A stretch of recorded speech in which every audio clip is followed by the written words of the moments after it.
Приветствую вас, друзья! Сегодня обзор главных событий в Болгарии на конец декабря 2025 года. 2025 год завершается на высокой ноте политической турбулентности. Болгария пережила массовые протесты, отставку правительства и подготовку к вступлению в еврозону. Давайте разберем ключевые новости декабря. Главное событие – это отставка правительства на фоне массовых протестов. В декабре Болгарию охватили крупнейшие за последние десятилетия антикоррупционные протесты.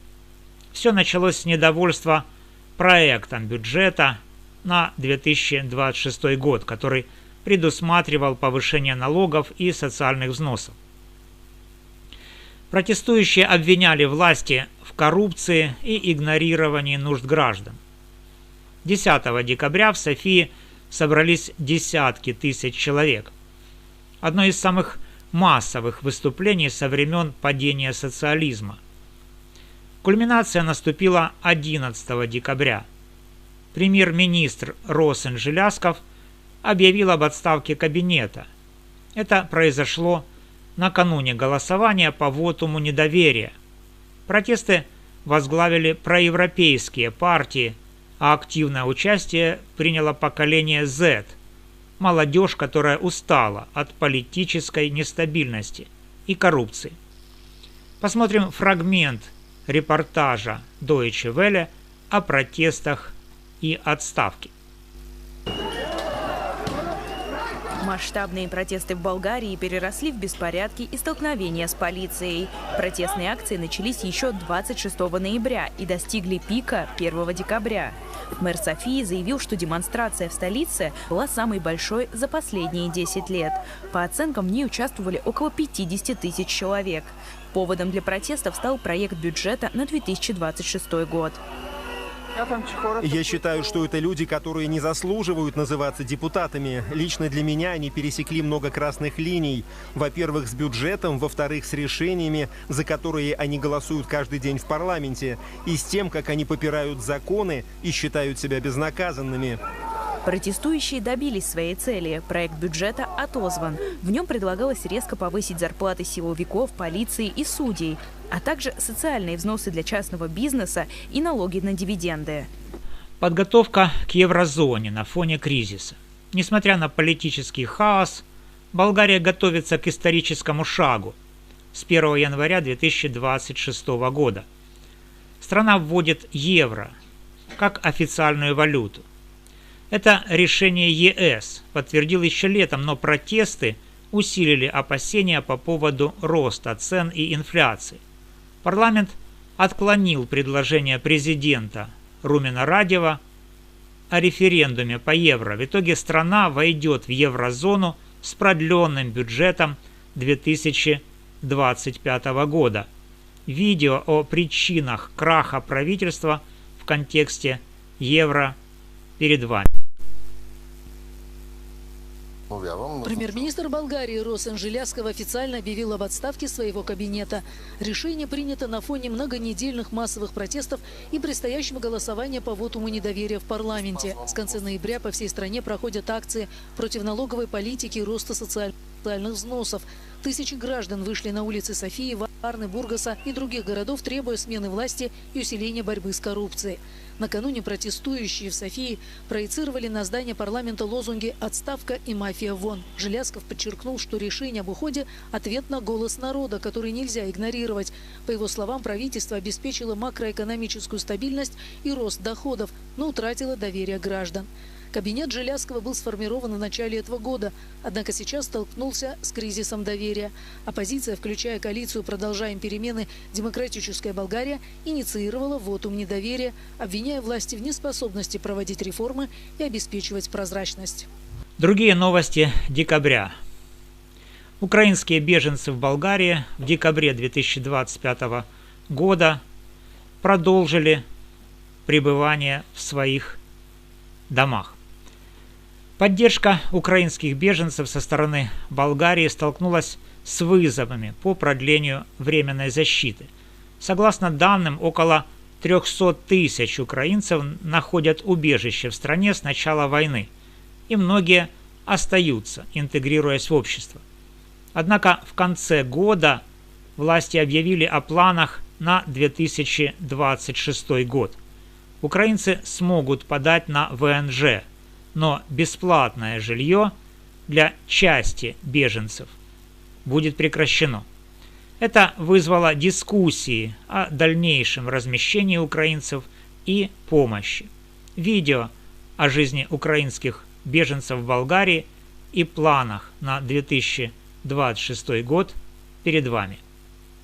И все это говорит о наличии энергетического, а вследствие того и экономического кризиса, из-за которого Болгария, например, больше не сможет размещать бесплатно беженцев с Украины. Итак, согласно новому распоряжению правительства Болгарии, гуманитарная поддержка для размещения лиц, не входящих в группу риска, будет оказываться единоразово на срок до 60 календарных дней. Для некоторых категорий лиц, социально незащищенных или группы риска, убежище остается бессрочным. Каждый, кто в настоящее время пользуется программой, сможет остановиться на срок до 60 дней в отеле или на базе, где он в настоящее время находится. В течение этого 60-дневного срока беженцы имеют право подавать заявление о принадлежности к группе риска, и если такая принадлежность будет установлена, украинцы останутся размещенными на весь период временной защиты. По истечении 60 дней люди, не входящие в группы риска, смогут остаться в предоставленном жилье, но им придется платить за проживание по рыночной цене. Местами размещения беженцев в Болгарии остаются базы, находящиеся в государственной или муниципальной собственности, а также гостиницы. Увеличилось количество ДТП в Болгарии. Декабрь 2025 года ознаменовался резким ростом дорожно-транспортных происшествий по всей Болгарии, особенно на фоне зимней погоды и повышенного трафика в праздничный период. За выходные 20-22 декабря произошло несколько серьезных аварий, в результате которых погибли не менее 5 человек, а десятки получили травмы. МВД Болгарии усилило контроль на дорогах, введя дополнительные патрули и проверки на алкоголь. Среди причин – скользкие дороги, превышение скорости и неосторожность водителей. В частности, в августе зафиксированы ДТП с участием иностранных граждан, включая россиян и украинцев, на Черноморском побережье. Эксперты связывают рост аварий с общим увеличением автомобильного трафика после пандемийных ограничений и с нехваткой инфраструктуры в регионах. Един инцидент, тежка катастрофа на входа на Бургас. Автомобил изгоря до основи след сблъсък с мотор на метри от бензиностанция. Сериозно пострадал е водачът на мотора. Той е откаран за преглед в болница. Катастрофата е станала около 9:30 часа в района на Гробищния парк. Ударът е бил толкова силен, че се откъснала предната гума на мотора. Еще одна информация о аварии.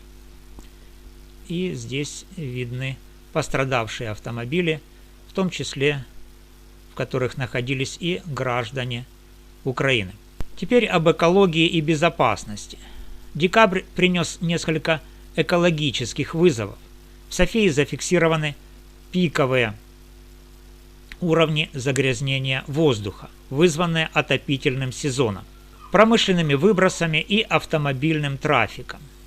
Концентрация РМ2.5 и РМ10 превысила нормы ЕС в несколько раз, что привело к рекомендациям властей для жителей избегать длительного пребывания на улице. Кроме того, произошли инциденты с танкерами у берегов Болгарии. 6 декабря танкер «Кайрос» был атакован украинским дроном, что вызвало риск разлива нефти. Болгарские морские власти провели операцию по отводу судна от береговой линии 15 декабря, предотвратив экологическую катастрофу. Это событие усилило дебаты о безопасности Черного моря и влияние геополитики на окружающую среду. В целом, год завершился призывами к ужесточению экологических норм в преддверии еврозоны. Вот видео об атаке на танкер и спасательной операции. Нефтяной танкер «Кайрос», загоревшийся у Черноморского побережья Турции из-за атаки украинских беспилотных катеров, сел на мель у побережья Болгарии, сообщает The Associated Press. По данным агентства, судно считается частью теневого флота, используемого Россией для обхода международных санкций. Корабль вошел в болгарские территориальные воды в пятницу 5 декабря, буксируемый турецким судном. Однако затем операция по буксировке внезапно прекратилась, и танкер остался дрейфовать в болгарских водах с неработающим двигателем. После этого он сел на мель менее чем в 1 морской миле от берега. Итак, 28 ноября 274-метровый «Кайрос», шедший под флагом Гамбии, загорелся после того, как его атаковали украинские морские беспилотники, напомнила Associated Press. Инцидент произошел у берегов Турции в Черном море. Судно было пустым и шло из Египта в порт Новороссийск, добавило агентство. После атаки официальный представитель МИД России Мария Захарова сообщила, что по «Кайрос» и еще одному танкеру под флагом Гамбии «Вират» ударили управляемыми морскими безэкипажными катерами. Болгария закрывает 2025 год в состоянии неопределенности. Возможны новые выборы весной 2026. Вступление в еврозону может стать толчком к экономическим изменениям. Если вы, друзья, хотите более деталей по какой-либо теме, пишите в комментариях, подписывайтесь, ставьте лайк, делитесь этим видео. До новых встреч в новом году с евро в кармане. С вами был Валерий Табаков.